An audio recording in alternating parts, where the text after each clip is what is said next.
আসসালামু আলাইকুম। আজকে আমি যে পিঠা তৈরি করে দেখাচ্ছি সেই পিঠাকে চালের সিমাই বলে, আবার কেউ কেউ চুষি পিঠা বলেও জানে। এখানে ছোট বাটির 2 বাটি চালের আটা নিয়েছি।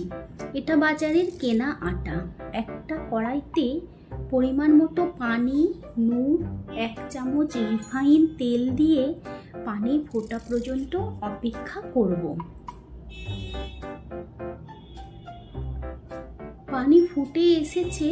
এবার এর মধ্যে আটাগুলো একটু একটু করে দিয়ে নাড়তে থাকবো।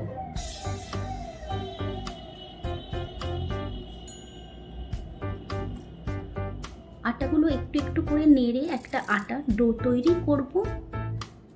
এই আটার ডোটা খুব নরম করব না। এবার একটা বোলের মধ্যে আটাগুলো ঢেলে ভালো করে মুথে নিতে হবে।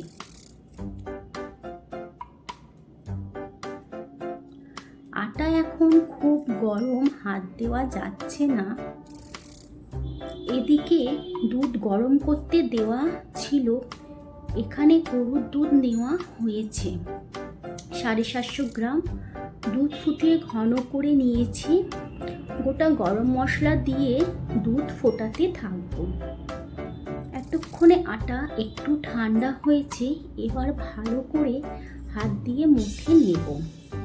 এইরকম শক্ত করে আটার ডো তৈরি করব। আটার ডো নরম হলে এই পিঠা ভালো করে তৈরি করা যায় না।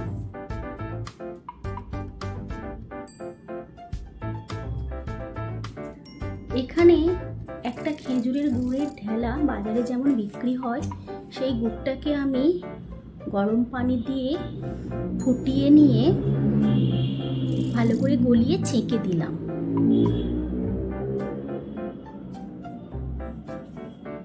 এবার গুড় দুধের সাথে মিশিয়ে 1 বাটি চিনি দিলাম। এদিকে আটার ডোটাকে এরকম সরু সরু করে দড়ির মতো তৈরি করে নিয়েছি।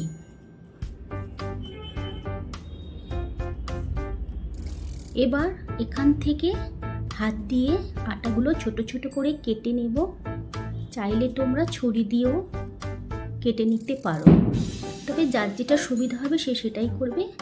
আমার কাছে হাত দিয়ে কাটাটা বেশি সুবিধা বলে মনে হয়েছে। এবার একটু করে আটা নেবে আর হাতের তালু দিয়ে ঘষে এইরকম লম্বা লম্বা শেপ দেবে। হাতের মধ্যে একটু করে আটা নেবে, তা না হলে জড়িয়ে যাবে। দেখো কত সুন্দর পিঠাগুলো তৈরি হচ্ছে। হাত দিয়ে ঘষে ঘষে সিমা তৈরি করতে কত মজা লাগে বলো তো।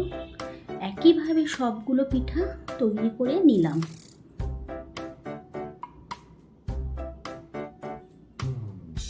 আটার ডো শক্ত করে তৈরি করার কারণ পিঠা ঘষতে সুবিধা হয়। নরম হলে ঘষার সময় হাতের মধ্যে জড়িয়ে যাবে, পিঠা ভালো তৈরি হবে না।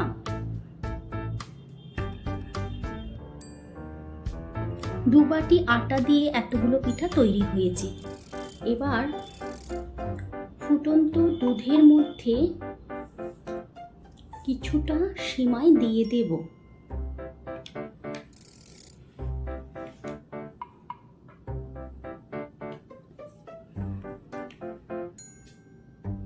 কিছুটা করে সিমাই দেব। সিমাইগুলো যখন নিচে থেকে ভেসে উঠবে উপরে, তখন আবার কিছুটা সিমাই ঢেলে দেব। খুব বেশি নাড়াচাড়া করার দরকার নেই, তাহলে পিঠাগুলো ভেঙে যাবে।